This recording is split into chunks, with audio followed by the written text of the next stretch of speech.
우리는 지금 재물에 관한 비유라는 설교 시리즈로 말씀을 나누고 있습니다. 그래서 첫 번째 주에는 어리석은 부자 비유에 대해서 말씀을 드렸고요. 지난주에는 슬기로운 청지기에 대해서 비유로 말씀을 드렸습니다. 슬기로운 청지기 비유에 대한 의미를 우리가 이해하기 위해서는 우리는 두 가지 의혹을 해소해야 하는데, 첫 번째는 주인이 불의한 청지기를 칭찬한 이유는 그가 주인이 원했던 바를 했기 때문입니다. 그것은 주인의 돈을 가지고 이웃의 빚을 탕감해 주는 데 사용하는 것이었습니다. 그리고 두 번째 의혹은 불의한 재물로 친구를 사귀라 라는 말씀이었는데, 이것은 한국어 성경의 해석의 오류였다라는 말씀을 드렸죠. 불의한 재물이 아니라 세상의 재물, 세상에서의 재물로 해석하는 것이 맞다라는 말씀을 드렸고요. 하나님이 우리에게 맡겨주신 이 세상에서의 재물을 그들의 영혼 구원을 위해서 사용해야 한다라는 말씀을 드렸습니다. 그리고 이제 오늘은 재물에 관한 비유 설교 시리즈 세 번째 시간으로 누가복음 19장 12절부터 26절 말씀을 중심으로 위탁받은 종들이란 제목으로 말씀을 드리려고 합니다. 이 말씀은요, 여러분들이 너무 잘 알고 계시는 마태복음 25장에 나오는 달란트 비유와 구조가 굉장히 흡사합니다. 그래서 누가복음 19장 12절부터 26절까지의 말씀을 먼저 우리가 한번 읽어보고 그 다음에 말씀을 드리도록 하겠습니다. 그래서 예수께서 말씀하셨다. 귀족 출신의 어떤 사람이 왕위를 받아가지고 돌아오려고 먼 나라로 길을 떠날 때 자기 종 10사람을 불러다가 10문화를 주고서는 내가 올 때까지 이것으로 장사를 하여라 하고 말하였다. 그런데 그의 시민들은 그를 미워하므로 그 나라로 사절을 뒤따라 보내서 우리는 이 사람이 우리의 왕이 되는 것을 원하지 않습니다 하고 말하게 하였다. 그러나 그 귀족은 왕위를 받아가지고 돌아와서 은화를 맡긴 종들을 불러오게 하여 각각 얼마나 벌었는지를 알아보고자 하였다. 첫째 종이 와서 말하였다. 주인님, 나는 주인의 한 문화로 10문화를 벌었습니다. 주인이 그에게 말하였다. 착한 종아, 잘했다. 네가 아주 작은 일에 신실하였으니 10고을을 다스리는 권세를 차지하여라. 둘째 종이 와서 말하였다. 주인님, 나는 주인의 한 문화로 5문화를 벌었습니다. 주인이 이 종에게도 말하였다. 너는 5고을을 다스리는 권세를 차지하여라. 또 다른 한 종이 와서 말하였다. 주인님 보십시오. 주인의 한 문화가 여기에 있습니다. 나는 이것을 수건에 싸서 보관해 두었습니다. 주인님은 야무진 분이라서 맡기지 않은 것을 찾아가시고 심지 않은 것을 거두심으로 나는 주인님을 무서워하여 이렇게 하였습니다. 주인이 그에게 말하였다. 악한 종아, 나는 네 입에서 나온 말로 너를 심판하겠다. 너는 내가 야무진 사람이라서 맡기지 않은 것을 찾아가고 심지 않은 것을 거두어 가는 줄 알고 있었지. 그러면 어찌하여 내 은화를 은행에 예금하지 않았느냐? 그랬더라면 내가 돌아와서 그 이자와 함께 그것을 찾았을 것이다. 그리고 그는 곁에 있는 사람들에게 말하였다. 이 사람에게서 한 문화를 빼앗아서 10문화를 가진 사람에게 주어라. 그들이 주인에게 말하기를 주인님, 그는 10문화를 가지고 있습니다 하였다. 내가 너희에게 말한다. 가진 사람은 더 받게 될 것이요 가지지 못한 사람은 그가 가진 것까지 빼앗길 것이다. 이 말씀을 보면 주인이 이제 왕위를 받으려고 떠나면서 10명의 종들에게 10문화를 줬어요. 그런데 이게 각각 한 문화씩을 줬는지 아니면 이렇게 몇 명에게 주고 몇 명에게는 뭐 절반 정도의 문화만 준, 그건 몰라요. 왜냐하면 성경에서는 한 문화씩 줬다고 하지 않았고 10종에게 10문화를 주었다고 얘기했기 때문에 주인이 공평하게 주었는지 누구에겐 더 줬는지 덜 줬는지 그건 우리는 알 수 없습니다. 그리고 우리가 그걸 함부로 섣불리 판단할 수는 없어요. 그런데 어쨌든지 간에 주인이 10문화를 10종들에게 주었습니다. 근데 이것은 마태복음 25장의 그 달란트 비유도요, 이렇게 보면 주인이 3명의 종들에게 5달란트, 2달란트, 1달란트를 이렇게 맡기고 떠나잖아요. 그리고 이제 그 주인이 돌아온 후에 정산을 하는 장면이 나오고 이윤을 남긴 종들에게는 칭찬을 하면서 그들에게 더 많은 상급을 줍니다. 그러나 이윤을 남기지 못했던 종에게는 책망을 하면서 이제 쫓아내시는 장면이 나오잖아요. 그래서 사실 이 비유에 대해서는요, 정말로 여러분들께 드릴 말씀이 정말 많습니다. 그래서 오늘 한 번의 설교로 이 비유에 대한 모든 것을 다 말씀을 드릴 수가 없기 때문에 특별히 이 비유, 이 주제에 대해서는요, 제가 다음 주까지 2주에 걸쳐서 나눠서 제가 설명을 좀 해드리도록 할게요. 그래서 오늘은 먼저 주인과 종의 개념과 그 관계에 대해서 먼저 정리를 해드리고요. 그 다음에 다음 주에 좀 더 자세하게 이 비유의 의미에 대해서 말씀을 드리도록 하겠습니다. 그래서 우리가 이 비유를 통해서 꼭 알아야 할 것이 있습니다. 그게 뭐냐면, 그래서 첫 번째, 위탁받은 종들의 비유를 통해서 우리에게 주시는 교훈, 첫 번째, 우리는 하나님의 종입니다. 우리는 하나님의 종입니다. 누가복음 19장 12절부터 13절에서 이렇게 말했습니다. 그래서 예수께서 말씀하셨다. 귀족 출신의 어떤 사람이 왕위를 받아가지고 돌아오려고 먼 나라로 길을 떠날 때 자기 종 10사람을 불러다가 10문화를 주고서는 내가 올 때까지 이것으로 장사를 하여라 하고 말하였다. 근데 이게 마태복음에도 똑같이 나오잖아요. 마태복음 25장 14절에서도 이렇게 말했습니다. 또 하늘나라는 이런 사정과 같다. 어떤 사람이 여행을 떠나면서 자기 종들을 불러서 자기의 재산을 그들에게 맡겼다. 우리가 하나님의 종이다라는 것은 우리가 다 알고 있잖아요. 다 알고 있는 얘기인데 굳이 뭘 이걸 강조해서 얘기하느냐라고 생각할 수 있어요. 그렇다면 우리가 하나님의 종이다라는 것을 우리가 알고 있다면 그러면 우리가 종의 입장에서 생각을 해야 되고 종의 마음가짐을 갖고 삶을 살아야 하는데 우리가 그렇지 못한 삶을 사니까 문제가 되는 거잖아요. 그래서 자 보세요. 이제부터 도대체 종의 삶이 무엇인지 제가 설명을 해드릴게요. 잘 들어보시고 여러분의 삶이 과연 올바른 종의 삶이었는지 생각해 보시기 바랍니다.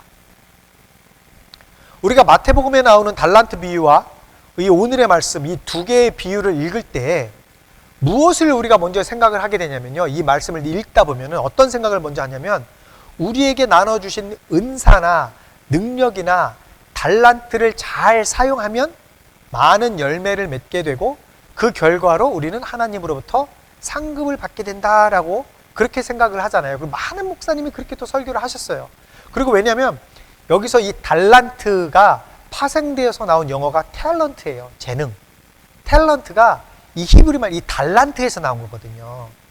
그래서 우리가 이 하나님이 주신 이 달란트 또는 은사 이걸 잘 사용해서 이제는 내가 하나님으로부터 상급을 받자라고 오해를 하고 계신단 말입니다. 왜냐하면 이 두 개의 비유 모두 다 이익을 남긴 모든 종들은 칭찬과 상급을 받았고 이윤을 남기지 못한 종들은 책망을 들었단 말이에요. 그래서 자기의 은사, 능력, 물질, 재능 이런 걸 열심히 잘 사용해서 주인이신 하나님을 기쁘게 해드리고 그에 따른 상급을 받으려고 우리가 안간힘을 쓴단 말이에요. 그래서 이제 많은 설교자들이 이 본문을 가지고 헌신 예배할 때 특히 많이 이 본문을 사용을 하는데 그래서 교인들에게 열심히 봉사할 것을 권유하고 강요한단 말입니다. 그런데 여러분 이 두 개의 비유는요. 달란트나 문화를 잘 사용해서 이윤을 남김으로써 주인에게 받는 칭찬과 상급에 대한 이야기가 아니에요. 여러분들도 잘 아실 거예요. 여러분 잘 생각해 보시기 바랍니다. 왜 그런지. 종은 우리가 종이라고 그랬잖아요. 종은 주인이 시키는 것을 그저 열심히 하기만 하면 됩니다. 이거는요. 내가 종으로서 당연히 해야 할 일인 거예요. 종은요. 자기가 한 일에 대해서 어떤 대가나 상급을 바랄 수 없는 입장이에요. 왜냐하면 그저 종으로서 당연히 해야 할 일이고 그것은 종은 그저 그 당연히 자기가 해야 할 일을 한 것뿐이란 말입니다. 무슨 말이냐면 종이 어떤 일을 잘했다고 해서 그때마다 주인이 상을 줄 필요는 없다라는 말이에요. 주인이요. 이제 종이 주인이 시키는 일을 잘 할 때마다 매번 그 주인이 그 종에게 상급을 줘야 합니까? 그건 아니잖아요. 그건 아니에요. 만약에 그런 거라면요, 만약에 종이 주인에게 물을 한 그릇 떠다 줬다고 해서 상급을 주고, 신발 잘 닦아 놓았다고 해서 상급을 주고, 나가는데 문 열어줬다라고 해서 상을 주고 그래야 된단 말입니까? 그거는 아니란 말입니다. 이거는요, 종으로서 당연히 해야 하는 일이에요. 주인이 시키면 그것은 당연히 해야 하는 일이라는 거예요. 그런데 종이 주인이 시키는 일을 잘 했어요. 잘 했는데, 그래서 주인이 잘했다고 상급을 주시면 너무 감사한 거예요. 그건 너무 감사한 거지만 사실은 안 주는 게 당연한 거다라는 거예요, 상급을. 그런데 우리는 상급에 초점을 맞춰버리니까 주인을 위해서 내가 어떤 일을 했을 때 당연히 상급을 받는 것으로 알고 있고, 또 상급을 받기 위해서 무언가를 하려고 하고 결과를 내려고 한단 말이에요, 우리가 신앙생활을 하다 보면. 그러다 보니까 지금까지 하나님이 우리에게 베풀어 주셨던 그 은혜는 새까맣게 잊어버리게 된단 말입니다. 종의 삶은요, 종의 삶은 주인이 먹여주고 재워주고 입혀주고 그것만으로도 만족하면서 사는 것이 종의 삶이에요.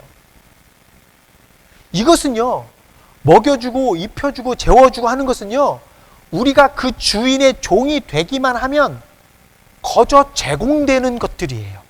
공짜로 제공되는 것들이란 말이에요. 우리가 주님의 그 주인의 영역 안에 있기만 하면 모든 것을 공짜로 제공받을 수 있어요. 그걸 우리가 뭐라고 얘기하냐면 그것을 우리는 은혜라고 부르는 거예요. 그래서 우리가 주님을 믿기만 하면 값없이 거저 선물로 받는 구원, 그래서 그것을 우리가 은혜다라고 얘기하는 거예요. 우리의 구원은 그래서 은혜인 거예요. 예수를 믿기만 하면 거저 얻는 은혜, 구원. 주님의 영역 안에 있으면, 주인의 영역 안에 있으면 거저 얻는 삶에 필요한 모든 것들, 그것을 우리는 은혜라고 얘기해요. 내가 구원을 받기 위해서 한 것은 아무것도 없어요. 그저 내가 주인의 종이 되었더니, 주인의 품 안으로 들어갔더니 선물로 주신 영생의 삶, 이게 은혜라는 거예요. 그런데 때때로 우리가 주인이 시키신 일을 잘 해냈을 때 때때로 주인이 우리에게 상급을 주신단 말이에요. 10문화와 5문화를 남긴 종처럼 그렇게 상급을 받을 때가 있다라는 말입니다. 나는 당연히 내가 종으로서 해야 할 일을 했을 뿐인데 잘했다고 칭찬하시면서 주시는 상급, 이거를 우리는 복이라고 불러요. 그러니까 은혜와 복은 개념이 다른 거예요. 이 복은요, 주님의 은혜 안에 있는 자들, 주님의 영역 안에 있는 자들, 주님의 품 안에 있는 자들, 즉 그 주인의 보호와 통치 속에 있는 그분의 종인 사람들만 받을 수 있는 특권이에요, 이 복은. 그리고 이 복을 주고 안 주고는 주인의 마음이다라는 거예요. 주심은 너무나 감사한 것이고 안 주셔도 불평하거나 요구할 권리가 우리에게는 없다라는 거죠. 그런데 우리는 이 상급, 즉 복이라는 것에 너무 집중을 하면서 살다 보니까 그동안 우리에게 베풀어 주셨던 그 은혜에 대한 감사를 잊어버리고 복을 받기 위해서 신앙생활을 하고 있었다라는 겁니다. 내가 주인을 위해서 무언가를 했는데 그에 따른 상급을 주시지 않으면 그것에 대해서 주인에게 불평하고 살았다라는 거예요. 왜 안 주냐고. 하나님 나에게 복 주시옵소서 이런단 말이에요. 여러분, 다시 한번 말씀을 드리지만 주인의 명령에 순종하는 것은 종으로서 당연히 해야 하는 일이에요. 당연히 해야 하는 일이고 칭찬을 받거나 상급을 받는 것이 당연한 것이 아니다라는 겁니다. 자, 그러면 여러분은 하나님의 종으로서 과연 무엇에 초점을 두고 살았느냐, 무엇에 초점을 두고 신앙생활을 했는지 잘 생각해 보시기 바랍니다. 우리가 하나님의 종이라면 우리는 상급에 초점을 맞추고 살 것이 아니라 베풀어 주신 은혜에 감사하는 마음을 가져야 하고요, 거기에 자족하며 하나님을 기쁘게 하는 것이 무엇인지 생각하면서 살아야 한다라는 말입니다. 그래서 디모데전서 6장 8절부터 9절에서 이렇게 말했습니다. 우리는 먹을 것과 입을 것이 있으면 그것으로 만족해야 할 것입니다. 그러나 부자가 되기를 원하는 사람은 유혹과 올무와 여러 가지 어리석고도 해로운 욕심에 떨어집니다. 이런 것들은 사람을 파멸과 멸망에 빠뜨립니다. 그리고 두 번째, 위탁받은 종들의 비유를 통해서 주시는 교훈. 하나님은 자비로운 주인이십니다. 우리 하나님은 자비로우신 분이십니다. 열무나 비유는요, 인간이 하나님에 대해서 기본적으로 알아야 할 것 두 가지를 말해주고 있습니다. 첫 번째는 방금 말씀드린 것처럼 우리는 하나님의 종이다라는 사실이고요. 그 다음에 두 번째는 우리는 하나님의 성품을 정확하게 알아야 한다라는 거예요. 우리는 오늘의 비유를 통해서 하나님의 성품이 어떠한지에 대해서 알 수 있습니다. 누가복음 19장 20절에서 21절을 보면 세 번째 종이요, 주인에게 이렇게 말했습니다. 또 다른 한 종이 와서 말하였다. 주인님 보십시오. 주인의 한 문화가 여기에 있습니다. 나는 이것을 수건에 싸서 보관해 두었습니다. 주인님은 야무진 분이라서 맡기지 않은 것을 찾아가시고 심지 않은 것을 거두심으로 나는 주인님을 무서워하여 이렇게 하였습니다. 이 종은 주인을요, 맡기지 않은 것을 찾아가고 심지 않은 것을 거두는 무서운 사람으로 보았어요. 야무진 사람으로 보았어요. 이 말은 지금 이 종이요, 자기가 한 문화를 수건에 싸서 잘 보관해 두었잖아요. 그 책임을 주인에게 돌리고 있는 거예요. 자기가 이 수건에다가 한 문화를 싸서 보관해 둘 수밖에 없었던 이유는 주인 당신 때문입니다 라고 그 책임을 지금 주인에게 돌리고 있는 거예요. 자기는 잘못한 게 없어요. 잘못한 게 없는데 주인 당신이 무섭고 야무진 사람이기 때문에 그래서 내가 그런 거라고 지금 남 탓을 하고 있는 거예요, 이 종이. 그런데 주인은 어떤 사람입니까? 정반대의 사람이었습니다. 이 종은요, 주인의 성품을 오해하고 있었어요. 주인은 누구보다도 좋은 분이셨잖아요. 사실 주인이요, 종들에게 총 10문화를 맡겨서 장사하게 한 것은 주인의 이득을 취하기 위함이 아니었습니다. 그것은요, 종들을 테스트하기 위한 목적이었고, 더 나아가서 새로운 나라, 하나님의 나라에서 그 주인이 이제 왕이 되니까 그 나라에서 그 주인의 통치에 그 종들을 참여시키기 위함이었다라는 거예요. 우리가 이 사실을 어디에서 알 수 있습니까? 16절부터 19절에서 알 수 있어요. 16절부터 19절에서 이렇게 말했습니다. 첫째 종이 와서 말하였다. 주인님, 나는 주인의 한 문화로 10문화를 벌었습니다. 주인이 그에게 말하였다. 착한 종아, 잘했다. 네가 아주 작은 일에 신실하였으니 그 다음 10고을을 다스리는 권세를 차지하여라. 둘째 종이 와서 말하였다. 주인님, 나는 주인의 한 문화로 5문화를 벌었습니다. 주인이 이 종에게도 말하였다. 너도 5고을을 다스리는 권세를 차지하여라. 주인은요, 10문화를 번 종에게 10고을을 다스리는 권세를 주었어요. 근데 그뿐만 아니라 종이 번 10문화까지도 주어버렸어요. 10고을을 다스리는 권세와 10문화를 다 줘버렸어요. 주인은요, 한 문화를 그 수건에 쌓아놓은 그 종을 책망한 다음에 그의 것을 빼앗아서 10문화 가진 종에게 주었습니다. 24절에서 25절. 그리고 그는 곁에 서 있는 사람들에게 말하였다. 이 사람에게서 한 문화를 빼앗아서 10문화를 가진 사람에게 주어라. 그들이 주인에게 말하기를 주인님, 그는 10문화를 가지고 있습니다 하였다. 자, 이 말씀을 보면 주인이요, 그냥 단지 10고을을 다스리는 권세만 준 게 아니라 그 종이 벌었던 10문화까지 다 줬잖아요. 다 줬어요. 그러니까 그 다른 종이 뭐라고 해요? 이 종은 이미 10문화를 갖고 있습니다 라고 얘기하잖아요.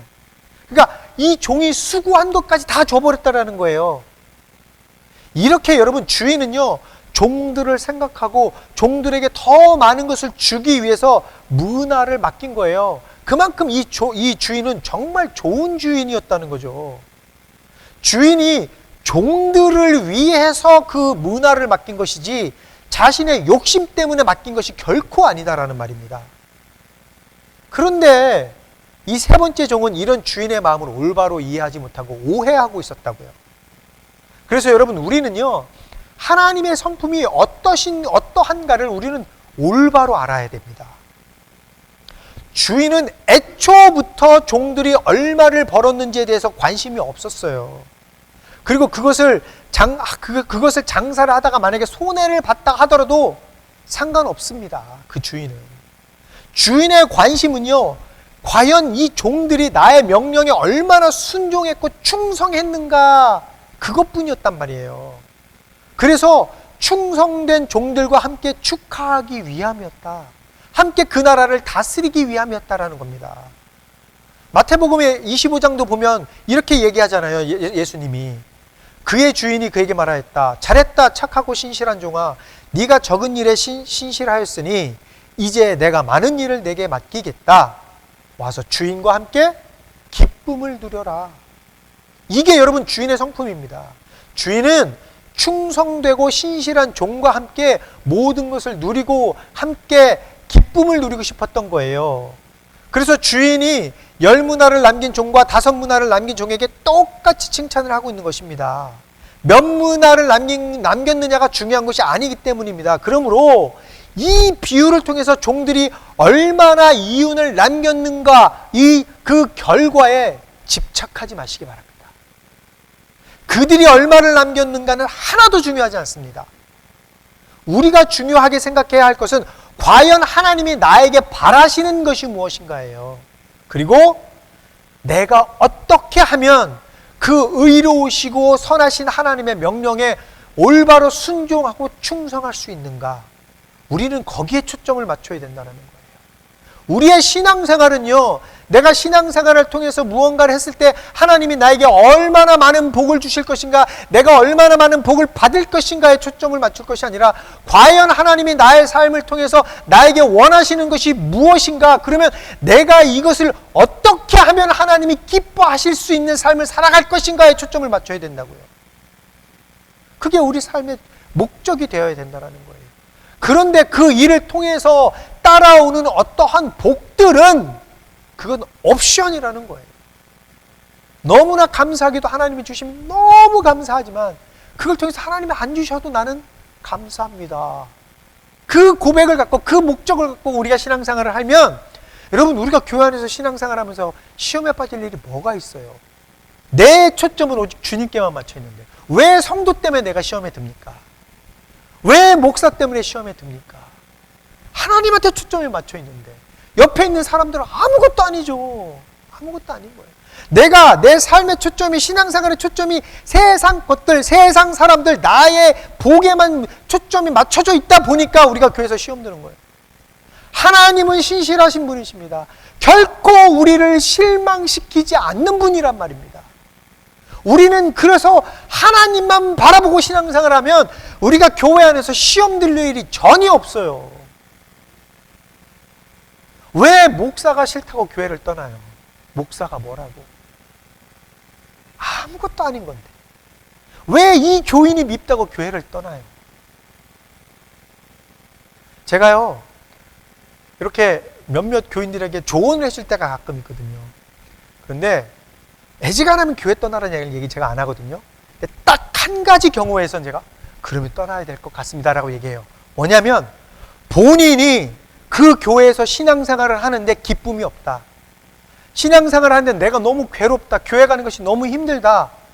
그래서 내가 정말 예배를 통해서 참 기쁨과 감사와 감격을 누리고 싶다. 정말 신령과 진정으로 예배를 드리고 싶다. 근데 이게 오는 것이 난 너무 힘들다. 그러면 그때는 제가 떠나라고 그래요. 그때는. 왜냐하면 여러분, 우리가 주님 앞에 나와서 예배 드리는 이 시간이 얼마나 귀한 시간입니까? 그런데 내가 예배를 드리면서 내 마음이 괴로워요? 그 절대 하나님이 기뻐하시는 예배가 아니잖아요.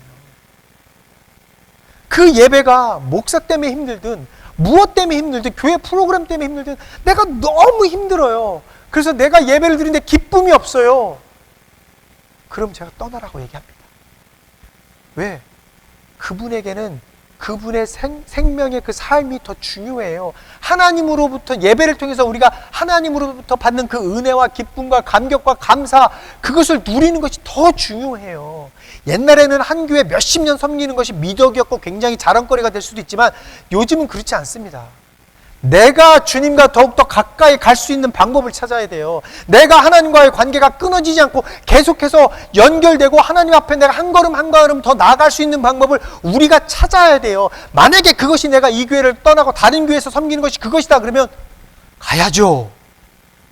근데 그것이 아니라면, 내가 하나님만 바라보고 있다면 교회에서 애정안에서는 실망할 필요가 없습니다. 시험 들 일도 없을 것입니다. 말씀을 정리하겠습니다. 여러분, 네잎클로버의 꽃말이 뭔지 아시죠? 네잎클로버. 행운이에요, 행운. 잘 아시잖아요. 수많은 사람들이 네잎클로버를 찾으려고 막 돌아다니잖아요. 그러다 보니까 세잎클로버를 막 짓밟고 그러잖아요. 저도 어렸을 때 그랬어요. 이렇게 지나가다가 그러니까 클로버들이 이렇게 있으면 거기 가서 막 네잎클로버를 찾으려고 했단 말이에요. 그 행운을 찾기 위해서. 근데 여러분, 세잎클로버의 꽃말 아세요? 세잎클로버의 꽃말은요, 행복이에요, 행복. 그러니까 우리가 행운을 얻기 위해서 행복을 짓밟고 있었다라는 거예요. 우리는 주님의 은혜 가운데 사는 사람들입니다. 수많은 은혜 가운데 가장 큰 은혜는 구원의 은혜죠. 그래서 우리는 구원의 은혜를 얻음으로써 영생을 보장을 받았습니다. 그런데 잠시 머물다가 떠날 이 세상에서의 복을 찾기 위해서 때때로 우리가 이 은혜를 짓밟을 때가 있다라는 거예요. 여러분, 무엇이 더 중요한 겁니까? 우리는 오늘 종으로서의 우리의 마음가짐과 주인 되신 하나님의 성품에 대해서 알아보았어요. 우리는 하나님의 종으로서 주님이 주신 그 은혜, 거기에 만족하며 감사한 마음으로 살아야 합니다. 그래서 우리를 위해서 모든 것을 준비하시고 모든 것을 주기 원하시는 그 주인 되신 하나님의 명령에 충성되이 순종해야 합니다. 종은 자신이 한 일들에 대해서 어떠한 대가를 바랄 수 없습니다. 이것이 종의 본분입니다. 하지만 너무나 감사하게도 우리 하나님은 선하시고 의로우신 주인 되신 분이십니다. 그러므로 우리는 그분을 신뢰하는 마음으로 그분의 명령에 순종해야 합니다. 이것이 종된 우리와 주인 되신 하나님과의 올바른 관계입니다. 우리의 수고의 결과는요, 우리의 몫이 아니라 하나님의 몫이에요. 우리는 그 결과가 어떻게 되든지, 좋든지 안 좋든지 그냥 열심히 순종하면 돼요. 그리고 그 모든 결과에 대한 것은 하나님이 책임지신다라는 거예요. 내가 했던 어떤 일들에 대해서 결과까지 책임을 지려고 하니까 힘이 들고 신앙생활을 하다가 자꾸 시험에 빠지는 거예요. 내가 한 일의 결과가 잘 안 나오니까. 그 결과는 주님이 책임지시는 거예요.